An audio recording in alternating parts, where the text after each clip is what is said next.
Okay, as we start part 2 of chapter 4, we're going to first talk about the parent functions for the 6 trigonometric equations that we've been looking at: sine, cosine, tangent, secant, cosecant, and cotangent. So as we get ready to learn about these parent functions, we're going to go over some terminology that's going to be relatively new. Now, if you've had physics, these may not be new to you. You may be kind of familiar with them. So functions with values that repeat at regular intervals, they are called periodic functions. They have a period to them, which means that every certain amount of time, every pi, every 2 pi, they are going to repeat. So periodic functions, the definition says, if you have a function y equaling f of t, it's periodic if there exists a positive real number c such that f of t plus c is the same as f of t. That implies that we could do a horizontal shift, right? That implies we could do a horizontal shift and be right back on the function itself. So the smallest number c for which f is a period is periodic is called the period of f. This is how long it takes to complete one cycle before it repeats. Okay. So one of the first terminology, or the first terms in all of these new vocab words will be amplitude. So amplitude of sine and cosine. The amplitude of a sinusoidal function, and again, sinusoidal is going to be referring to cosine and sine. They're both sinusoidal functions. It is half the distance between the maximum and the minimum values, or between the top and bottom of the graph. The function, it's half the height of the wave. So if we have a height up here at 2 and a minimum down here at -2, well, the total distance would be 4. But the amplitude would be from the midline to the top and the midline to the bottom. So the amplitude would be 2, just to put some numbers into that. Okay, so that's amplitude. I know that in physics you may use the terms crest and trough of a sound wave, so that might be familiar as well. We call them the maximums and minimums. In pre-cal, we don't refer to them as crests and troughs very often, if at all. Okay, periods of sine and cosine functions. So the period of a sinusoidal function, again, sine or cosine function, is the distance between any two sets of repeating points on the graph of the function. Now, repeating means that it's about to repeat the cycle again. So notice we have this point right here and this point here. Now, there is another place where it reaches that y value. However, that doesn't count because what we're looking for is it to do one complete cycle before it does it again. So the period is the length of time it takes a function to complete one cycle. We could also have looked at the period from the top, the maximum, to the next maximum. So it could also have been looked at from top to top. And that would also be the same period. Okay, the frequency of sine and cosine. So the frequency of a sinusoidal function is the number of cycles that the function completes in a 1-unit interval. So how many times the cycle would occur over just the unit 1. Now, for us in pre-cal, we're not going to use that too much to draw the graph. Here's the big deal for us. The frequency is the reciprocal of the period. So that's going to be used to help us generate some graphs. That's going to be used to help us generate some values that we need in the future. And when you're asked for frequency, it is the reciprocal of the period. Okay, so using some of those definitions, we're going to talk about, now there is a Desmos trig function graphing activity that we could do, but there are some videos that we looked at in class, and they do such an excellent job of describing how to graph sine and cosine, tangent, cotangent, secant, cosecant. So the first thing we're going to do is just look at these graphs, and we're going to talk about their characteristics. And then at the bottom, we're going to talk about where the graphs come from. So we're going to focus on sine and cosine together, kind of comparing them as we go. When we look at their domain, we see no restrictions. There's no place that we pick up our pencil or that the function doesn't exist. So our domain would be negative infinity to infinity for both sine and cosine. Now the range, if you look at the maximum and the minimum, it doesn't go above 1 or below negative 1. So our range is from negative 1 to 1 with the braces, so those are included. Now x-intercepts, let's focus on sine for a minute. If you look at these x-intercepts, you have one at 0, you have one at pi, you have one at 2 pi, at 3 pi, negative 2 pi, negative 3 pi. So x-intercepts are occurring every n pi. So you don't have just one, and the n is in the set of integers. So it cannot be a fraction. 0 pi, 1 pi, 2 pi, 3 pi, negative 2 pi, negative 3 pi. And the y-intercept, of course, is 0, 0. All right, let's look at the cosine and the x-intercepts. You have one at pi over 2, at 3 pi over 2. Then this right here, so from pi over 2 to 3 pi over 2, look at where that is on the circle. From pi over 2 down to 3 pi over 2, that is pi radians, or 2 pi over 2. So this next one, if we kept counting to the right, this one would be 5 pi over 2. And then it would be 7 pi over 2 and 9 pi over 2. So when we talk about the x-intercepts for cosine, we have to start at pi over 2 and then add 2n pi over 2, or just n pi. And the y-intercept is 0, 1. Okay, continuous, yes, you could draw both of these graphs without picking up your pencil. Symmetry, so the sine function is symmetric. Remember, for if it looks like we could turn this around the origin, it would lay right on itself. So it is symmetrical, but what kind of symmetry does it have? Well, remember, symmetry in the origin is for every x, y, I have a negative x, negative y. And if you look, I have a pi over 2, 1, and I have a negative pi over 2, negative 1. So this has symmetry in the origin, which makes it odd. Okay, then we're going to look at the cosine graph. Does it have symmetry? Well, just by looking at it, we can see, yes, it does. And it's pretty clear that it has symmetry in the y-axis, which makes it even. That one's a little bit easier to see. As far as extrema, these do have absolute mins and maxes. They have maximums at 1 and minimums at negative 1. That is true as well for the cosine graph, max at 1 and minimum at negative 1.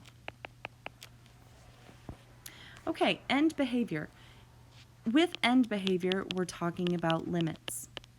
So as I look at the limit as x approaches positive and negative infinity for the sine graph, if it repeats this behavior, it's just going to keep going down and then up and then down and then up, or oscillating. So we would say the limit does not exist because a true limit has to approach one unique value. And since this doesn't approach one unique value, it kind of goes back and forth between all of them, then it doesn't have a limit. We can say that it oscillates. Okay, so then we have the cosine function. Also oscillates, so the limit as x approaches positive and negative infinity does not exist. All right, and then we're going to talk about the amplitude. So amplitude, again, is from the midline to the top and the midline to the bottom, which for sine is 1, and for cosine, the midline from the bottom to the top is 1. From the bottom to the middle and the middle to the top is 1. The period of the sine function, for it to make one complete cycle starting at 0, 0, it repeats after 2 pi radians. So the period is 2 pi. And for cosine as well, if I start at the y-axis, it takes 2 pi radians before I complete one full cycle. And then frequency is the reciprocal of the period. So that's 1 over 2 pi for both sine and cosine. Okay. So down here at the bottom, there's a little bit of a space. And this is where I want you to go to my Canvas page and watch the sine and cosine graphs. Don't write this in your notes. Watch the sine and cosine graphs video, and I would say just the first 3 minutes should do it. And this is going to give you the graphs for sine and cosine. Now, just to do a quick sketch before you get there, so you have something to go by, we'll do them very quickly. But I really want you to watch the videos because he does a great job of explaining it. So here we're going to do y equals the cosine of x. Here we're going to do y equals the sine of x. When we're graphing these, you want to remember that we are going to graph basically the values on the unit circle. And we have to remember those values are these 4 points. We're going to graph the four points, but with being 0 and 2 pi, we're going to actually have 5 points. So this is the point, right? 1, 0, 0, 1, negative 1, 0, and 0, negative 1. So as we look first at the sine graph, we are going to mark all the way up to 1 and down to negative 1, and then we're going to mark those angles. We've got 0, there's pi over 2, pi, 3 pi over 2, and 2 pi. So at each quadrant, we want to know where we are. So if you look at the sine graph, remember the sine function is related to the y-coordinate. So we have the sine at 0 degrees is 0. At pi over 2, the y-coordinate is 1, so I'm up here at 1. At pi, the y-coordinate is back at 0. I'm so sorry, these are not evenly spaced. And then 3 pi over 2, the y-coordinate is negative 1. And at 2 pi, it's back to 0. So 5 key points, and this is going to form our sine curve. And you want those 5 key points, those being the beginning, the end, 0 and 2 pi, halfway, and then half of each half. Those are the 5 points. Okay, so then the cosine graph, same thing. We're going to use that same circle. We're going to mark 1 and negative 1, 0, pi over 2, pi, 3 pi over 2, and 2 pi. Remember, cosine is related to the x-coordinate, so as we start at 0, the x-coordinate is 1. Pi over 2 is 0. At pi, it's negative 1. At 3 pi over 2, x is back to 0, and at 2 pi, it's back at 1. So this is our cosine graph. And again, the 5 key points are at the beginning at 0, at the end 2 pi, in the middle at pi, and at the 90 and 270 mark, half of those. All right. So again, Make sure you watch those sine and cosine graphs videos, or the other video on Canvas, and that'll just reinforce this graph. Okay, now the other 4 trig functions: tangent, cotangent, secant, and cosecant. So these are not going to have absolute maxes or mins. So technically, they're not going to have an amplitude, but they may get skinnier or more narrow or wider based on something else they have, which are their asymptotes. So any non-rigid transformation will be described like other parent functions using compression and expansion. And we'll get to that as we do transformations. But right now, let's look at the parent functions. So tangent and cotangent. So just looking at these graphs, and again, we'll discover where they come from at the end. We'll get those points and why they look like they do.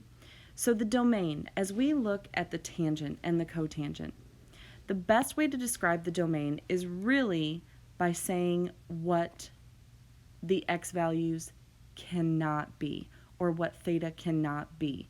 We see that there are asymptotes. So if we look closely at tangent, we see asymptotes at pi over 2, at 3 pi over 2. So remember that tangent is y over x and cotangent is x over y. So as we remember that, and also thinking about that unit circle where we have 1, 0, 0, 1, negative 1, 0, and 0, negative 1, let's talk. So domain. This is going to be any time we want to look at what x cannot be. And that's going to be any time that my x-coordinate is 0. Well, anytime my x-coordinate is 0, we are talking about right here at pi over 2 and 3 pi over 2. So that is where we have asymptotes. So at pi over 2 and then at 3 pi over 2, well, how far apart is that? That is 2 pi over 2. And then it's going to continue to repeat. So we're going to go 2 pi over 2 to get from pi over 2 to 3 pi over 2. But then if we just keep going, it's going to be 2 pi n over 2. So our domain for tangent will be x's that are not pi over 2 plus n pi. So pi over 2 plus 2n pi over 2, or 2 pi over 2 will be 3 pi over 2, and then 5 pi over 2, 7 pi over 2, 9 pi over 2, 11 pi over 2, and so on and so forth. Okay, let's just keep going with tangent in this case. So the range, if you can take a look, those are going to go off to infinity and negative infinity. So the range is everything. It's going to span the entire y-axis. The x-intercept for tangent, again, there are many x-intercepts. How often do we see one? Well, I see an x-intercept here at 0. I see another one at pi. There's one at negative pi. There'd be another one at 2 pi. So x-intercepts are going to occur every n pi, 0. The y-intercept is 0, 0. As we continue down, continuity, yes, no, this is not continuous. It has infinite discontinuity. Now the asymptotes. Remember we talked about asymptotes and domain, vertical asymptotes and domain being directly linked. So if it cannot be something in the domain, that's what it is as an asymptote. So the asymptotes for tangent would be x equaling pi over 2 plus n pi's. Symmetry, tangent is symmetrical in the origin, so yes. Again, this has, if you turn it around the origin, it would be right on top of itself. Kind of looks like a cubic in some spots, and we know that cubic functions are symmetric in the origin, which makes it an odd function. Extrema, there are none. Goes off to infinity and negative infinity. End behavior, again, end behavior does not exist. because it goes off to positive and negative infinity as it continues to grow, or in either direction, to positive infinity or negative infinity. And the period, if you look at one complete cycle, in fact, we could just look at this one right here. One complete cycle from pi over 2 to 3 pi over 2. That we said was halfway around. So a complete cycle for tangent is pi instead of 2 pi like its counterparts sine and cosine. All right, now let's look at cotangent. Looks very similar, it's just that the curves are going the other way. So the domain, we want to again list domain by what x cannot be. So we have asymptotes. There's actually one also here at 0, at pi, at 2 pi, at negative pi. So my domain can be everything except n pi. The range is still negative infinity to infinity. The x-intercepts, I have x-intercepts at pi over 2, 3 pi over 2, negative pi over 2. So that is x-intercepts starting at pi over 2 plus n pi, or just plus pi. And again, n is in the set of integers. The y-intercept, there isn't one. There's an asymptote there. Continuous, nope. Infinite discontinuity. And again, the asymptotes are totally related to, the domain. That was not a good arrow. Okay, so the asymptotes where x cannot be n pi for the domain, x equaling n pi would be all of my vertical asymptotes. Symmetry, yes, this also is symmetrical about the origin, which makes it an odd function. There are no extrema, they go off to positive and negative infinity, and end behavior does not exist because as x grows to infinity and negative infinity, it keeps going off to negative infinity and infinity itself. Remember, end behavior looks at limit behavior or at limits, and it's not approaching unique value. And just like tangent, the period for cotangent, where it completes one full cycle, is from 0 to pi. So it takes pi radians to complete one cycle. And there is tangent and cotangent. Now let's look at where they come from. Again, I would encourage you to watch the video on graphing tangent and cotangent. Very good video. But quickly, to do it here, okay. So we have y equaling the tangent of x and y equaling the cotangent of x.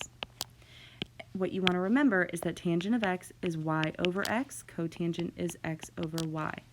So again, did I draw that circle up there? Well, I'll draw another one down here. So here's my unit circle. This is where the graphs come from. 1, 0, 0, 1, negative 1, 0, 0, negative 1. So for tangent, it's going to be y over x. So again, there's not really an amplitude, but I'm going to use the same points along the x-axis. I'm going to do 0, pi over 2, pi, 3 pi over 2, and 2 pi. So at 0 over here, I have 0 over 1. Well, that's just 0. At pi over 2, I have 1 over 0. That's undefined, so there's an asymptote there. At pi, I have 0 over negative 1. That's 0. At 3 pi over 2, I have negative 1 over 0 for y over x. That's undefined. And then at 2 pi, again, I have 0 over 1, so there's an intercept there. Now what's important to remember, always study trig carefully. When I was in high school, like I said in class, I remember getting the curves backwards. I couldn't remember which way tangent curved and which way cotangent curved, and I always just tried to remember the look, and it got confusing. So I want you to think of this. This is quadrant 1, 2, 3, and 4. So as we look at our graph for tangent over here on the left, From 0 to 2 pi, everything is positive. So tangent is going to come up like this and be positive above the x-axis because this represents quadrant 1. Quadrant 2 is from pi over 2 to pi. And from pi over 2 to pi, only sine is positive, so tangent is negative. So it's going to be below the x-axis. In the third quadrant, quadrant 3, tangent is positive, so it's going to come across and go up. And then in quadrant 4, tangent is negative again. So there's our tangent function. Okay, definitely a little rougher than the nice ones we have up here, but again, hopefully you get the idea. Let's go to cotangent. So with cotangent, I'm also going to have pi over 2, pi, 3 pi over 2, and 2 pi. And again, no amplitude because they go off to positive and negative infinity, so it's not important that I really put many values or any values on the y-axis. So cotangent is x over y. So as we look at x over y, and I erase these little fractions that I did with tangent, and we go around again. Now, x over y is going to be at 0, 1 over 0. Well, that's undefined. So we have an asymptote at 0. At pi over 2, it's 0 over 1. Well, that's 0. At pi, it's negative 1 over 0. There's an asymptote. At 3 pi over 2, it's negative 0 over negative 1, which is another intercept. And at 2 pi, again, it's back to undefined. So to know which way those curves go, in the first quadrant, same as tangent. In the first quadrant, it's positive. Second quadrant, cotangent and tangent are negative, so below the x-axis. In the third quadrant, they're positive, so above the x-axis. And in the fourth quadrant, they're negative, below the x-axis.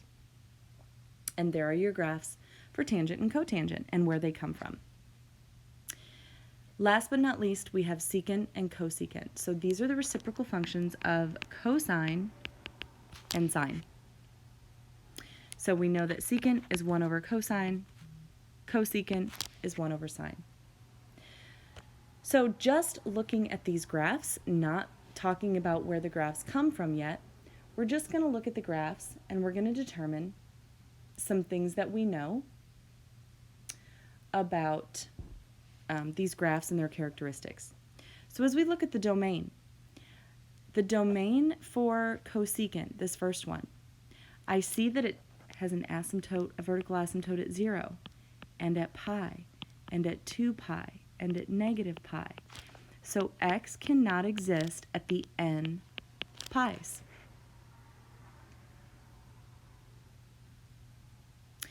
Now let's do secant alongside of it. If I look at secant, I have an asymptote at pi over 2. I have an asymptote at 3 pi over 2. So that's at the top of the unit circle and at the bottom. That's another pi. So x cannot equal, the first thing it can't equal is pi over 2. And then we add pi to that, or n pi to that.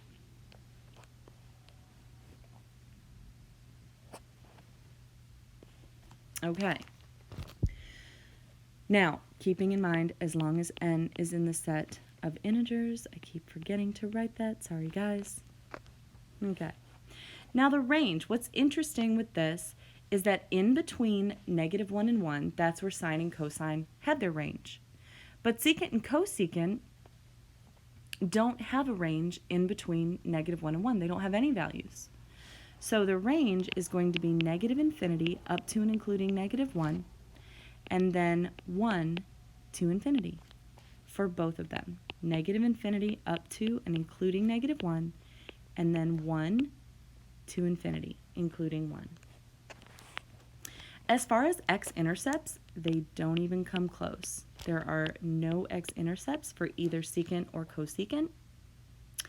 Y-intercepts for cosecant don't exist, nope. But for secant, yes, we do have a y-intercept of 0, 1, looking at the graph.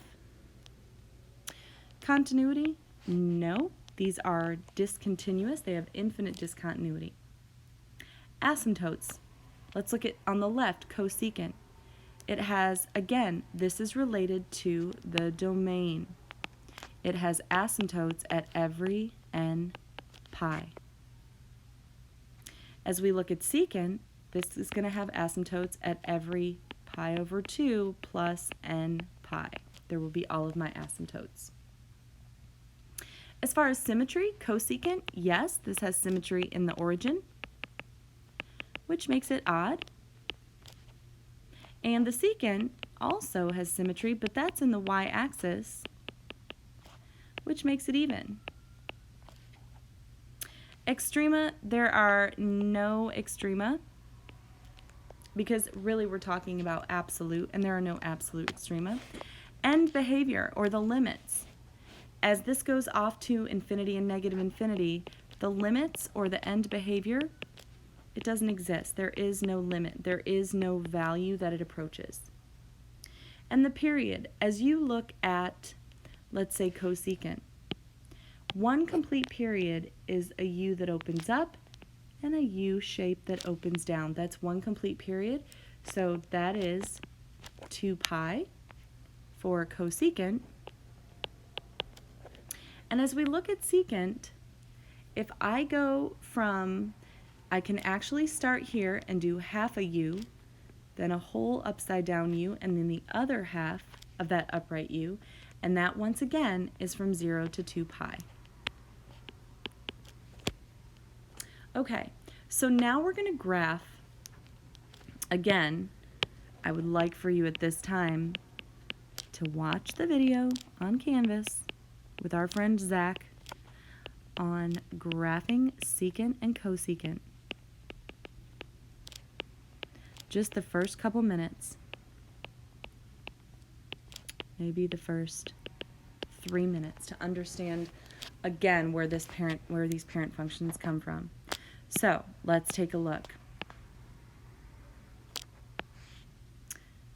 We're going to make some axes here. Okay, so once again, just as a reminder, secant and cosecant are reciprocals of cosine and sine. So what we are going to do, which one's on the left? All right, cosecant. We're going to do y equals cosecant here, and here y equals secant. So if I'm going to graph cosecant, the reciprocal of cosecant is sine. So I'm actually going to graph the sine function, the parent function of sine. There's my pi over 2, pi, 3 pi over 2, and 2 pi. So if I graph the sine function, the reciprocal, I'm not going to graph it with a full line. I'm just going to graph it as a dotted line, because again, we're not trying to do the sine function. We're just trying to make a sketch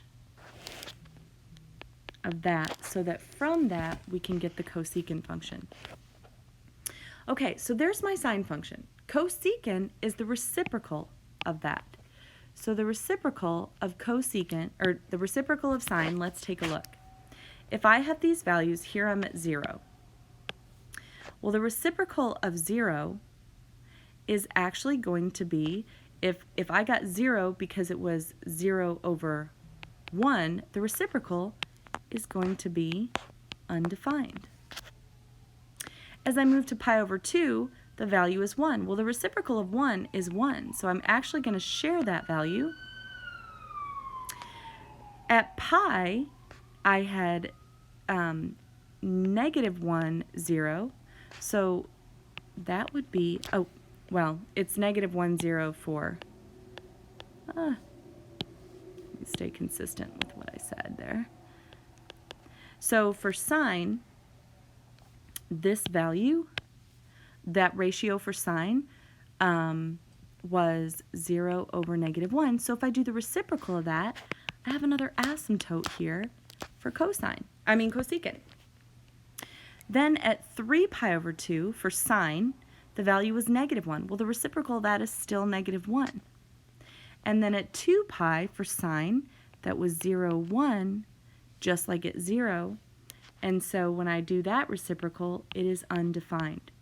So what happens is cosecant is going to share the peaks and the valleys with sine, and everywhere that sine has asymptote or has intercepts, cosecant will have asymptotes. So here is my cosecant graph.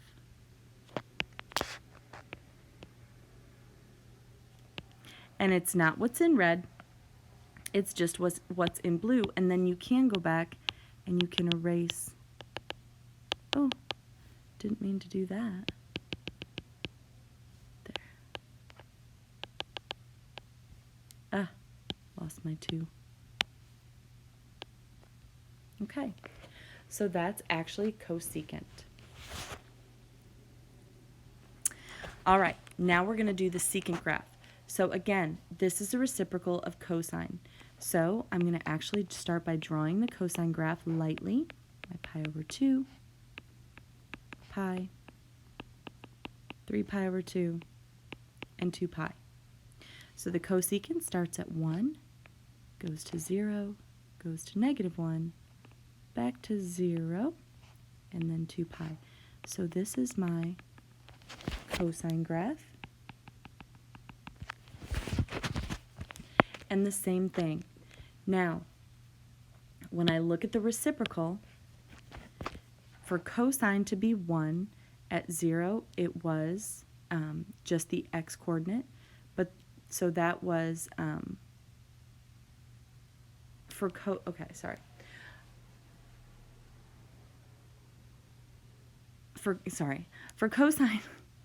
I think someone was calling me. Okay, so for cosine at 0, the x-coordinate was 1. So if you take the reciprocal of 1, you still have 1. So that's a value on secant. Look at pi, where the value is -1. Well, the reciprocal of -1 is still -1, so they're going to share that value as well. And then back at 2 pi, when the value was 1, the reciprocal of 1 was also 1. Now at the intercepts, where this is 0, so the reciprocal is going to put 0 on the bottom, which is undefined, so I'll have an asymptote there. And then at 3 pi over 2, again, where cosine is 0, if I do the reciprocal of 0, that's undefined. So my secant graph still shares the peaks and valleys. It looks very similar to cosecant.